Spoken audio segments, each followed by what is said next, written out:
বিভিন্ন অভিযোগ আছে, কারো জমি জায়গা জবরদস্তি দখল করে নিয়েছে, পাট্টা পেয়েছিল বাম সরকারের আমলে, তৃণমূল এসে সেগুলোকে দখল করে নিয়েছে, উদ্ধার সেটা করতে হবে।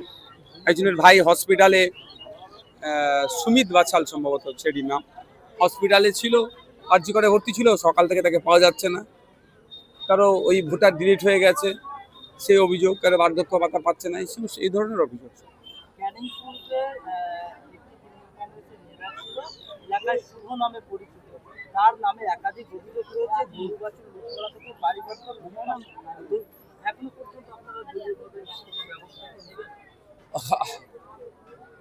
একুশের নির্বাচনের পরে যে তাণ্ডব চলেছে ক্যানিং পূর্বে, তার যারা তাণ্ডব চালিয়েছে, অন অফ দেম হচ্ছে ওই শুভ নবনা, মানে সমস্ত রেডি হচ্ছে তথ্য, জেলের ভাত খাওয়াবো, সূর্যের মুখকে দেখতে দেবো না, যা অন্যায় করেছে।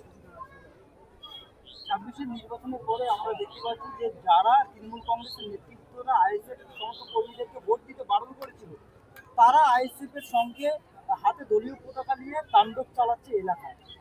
যদি তারা আইএসএফ এর সাথে থেকে সাধারণ মানুষের তাণ্ডব চালায়, এই ধরনের যদি থাকে স্পেসিফিক আপনার কাছে কোনো তথ্য দেন, শুধু তাই নয়, এবং এটা বলছি বিজেপির সাথে থেকে, বিজেপি আইএসএফ কে যারা মানে বিজেপির সাথে থেকে আইএসএফ কে যারা কালিমা লিপ্ত করতে চাইছে, এই ধরনের ফুটেজ আমাদের কাছে এসছে, আমরা তাদেরকে চিহ্নিত করার চেষ্টা করছি। আপনিও যদি তাদেরকে চেনেন আমাদেরকে দেন। অলরেডি ক্যানিং পূর্বের আমরা 3 জন লিডারকে আমরা বহিষ্কার করেছি, দল থেকে শোকজ করেছি, শোকজের সঠিক জবাব দিতে পারিনি, তাদেরকে বহিষ্কার করতে চলেছি। এর আগে হাওড়া জেলার এক নেতাকে বহিষ্কার করে দিয়েছি। আপনাদের কাছে যদি এই ধরনের কোনো তথ্য থেকে থাকে, দুটো কথাই, যারা অন্যায় করেছে এখন আইএসএফ সাথে আবার অন্যায় করছে, তাদের স্পেসিফিক ডিটেলস আমাদেরকে দেন, আর যারা এই 4 তারিখের পরে নোংরামি করেছে তাদেরও ডিটেলস আমাদেরকে দেন। যারা তৃণমূলের নেতারা এই মুহূর্তে পলাতক রয়েছে এলাকা থেকে, শুধুমাত্র যেটা খবর পাচ্ছি তারা বিজেপির সঙ্গে হাত মিলে নাকি এলাকায় ঢুকে আবার আইএসএফ কর্মীদেরকে সে সময় কথা বলবে। সামনে কুরবানি নিয়ে আমি তো বলবো আইনের বাইরে কাউকে যেতে কোনোদিন বলেছি? আইনের বাইরে আমি যেতে বলিনি কোনোদিন, আমি বলতে পারবো না। আইন মোতাবেক চলতে হবে।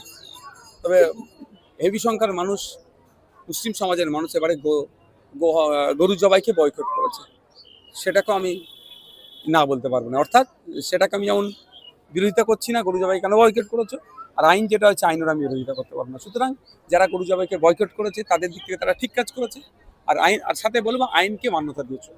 হ্যাঁ, এই আইনকে চ্যালেঞ্জ করে আগামী দিনে কোর্টে যাওয়া যেতে পারে।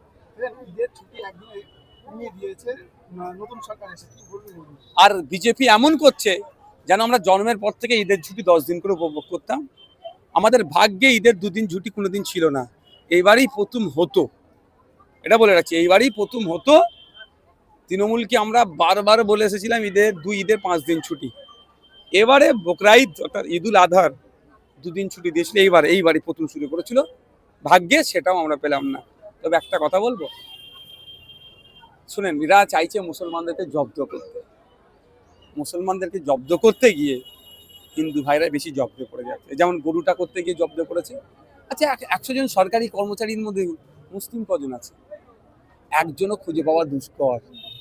তাহলে 2 দিন যদি ছুটি পেত, তাহলে 2 দিন হিন্দু সমাজের 99% যারা সরকারি কর্মচারী পরিবার পরিজনকে নিয়ে একটু আনন্দে থাকতে পারতো। হ্যাঁ, মুসলিম সমাজের ঈদের দিনে আগের দিনে গাওয়া, ঈদ করে আবার বেরিয়ে চলে আসতে হবে, দূর দূরান্তে যারা আছে কষ্ট হবে স্বাভাবিক। আরে সংখ্যালঘু তো সারা পৃথিবী জুড়ে দেখুন সংখ্যালঘুদের উপর দমন পীড়ন চলছে, সে মমতা ব্যানার্জির আমলেও হয়েছে, এই আমলেও হবে। এটা আমরা একটু বেশি করছে। তবে সেই মুসলমানদেরকে জব্দ করতে গিয়ে আবার 99% হিন্দু ভাইদের ছুটিটা কেটে নিল।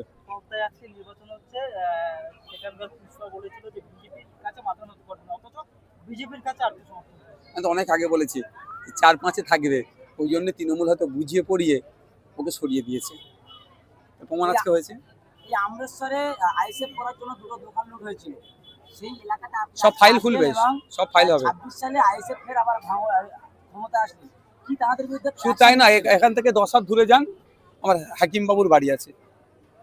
ভোট পরবর্তী হিংসায় শিকার হয়ে মাথায় রডের বাড়ি মেরেছিল, তিনি মারাও গিয়েছেন। আমাদের কম অত্যাচার হয়নি এলাকাটাতে। সব ফাইল খুলবে। এখনো সেই নেতারা এলাকাতে ঘুরে বেড়াচ্ছে, আইএসএফ এর কোনো স্টেপ নিচ্ছে না। আইসার কি মারবো নাকি, তাকে কি মারবে, এরকম কোনোদিন এই সংস্কৃতি আমরা বিশ্বাসী? আমরা আইনের মাধ্যমে করবো। বুঝলেন? এবার রাজ্য সরকার এবার আইন করেছেন যে প্রতিটা মাদ্রাসায় এবারে জাতীয় সঙ্গীত বাদ দিয়ে এখন বন্দে মাতারাম। না, জাতীয় সঙ্গীত বাদ দিয়ে এটা না মনে হয়, জাতীয় সঙ্গীত সাথে সাথে, এটা নিয়ে আমি গত কয়েকদিন আগেও বলেছি, এখনো বলছি, সুপ্রিম কোর্টে যেই বন্দে মাতরম গায়া নিয়ে অলরেডি মামলা হয়েছিল, আলোচনা হয়েছিল, সুপ্রিম কোর্টের একদম নির্দেশ, যে নির্দেশ, এবং সাথে সাথে এটাও বলি আপনাদের সেন্ট্রাল হোম মিনিস্ট্রির নির্দেশ আছে যে আপনি গাইতে পারেন, অর্থাৎ জোর করে চাপিয়ে দিতে পারবে না, সম্মান দিতে হবে আপনাকে। এবং এটাও বলি যে আপনার ঠিক মনে আসছে না, এটাকে জাস্ট ছেড়ে রাখছি এখন, আপনি জোর করে চাপিয়ে দিতে পারবেন না, কারণ ইচ্ছায় গাইবে কিন্তু অপমান করতে পারবেন না। ঠিক একইভাবে বন্দে মাতরম বলার গাওয়াটাকে মুসলিমদের উপরে চাপিয়ে দেওয়ার চেষ্টা হচ্ছে, আর্টিকেল 25 আর্টিকেল 30 পরিপন্থী, সুপ্রিম কোর্টের অর্ডারের পরিপন্থী, এটা অসাংবিধানিক মনে করছি। এটা নিয়েও আগামী দিনে আমরা আইনি চ্যালেঞ্জ করবো। রাজ্জাক খানের পরিবার অসময়ে আপনার সহযোগিতা চাইছে, এই অবশ্যই সহযোগিতা দেবো, তো আইনি লড়াই করবো, তার চাকরি ফিরে পাওয়ার লড়াই আমি থাকবো যাবেন তার বাড়ি? অবশ্যই। বাড়িতে যাওয়াটা বড় কথা নয়, তাকে আমরা সহযোগিতা করবো।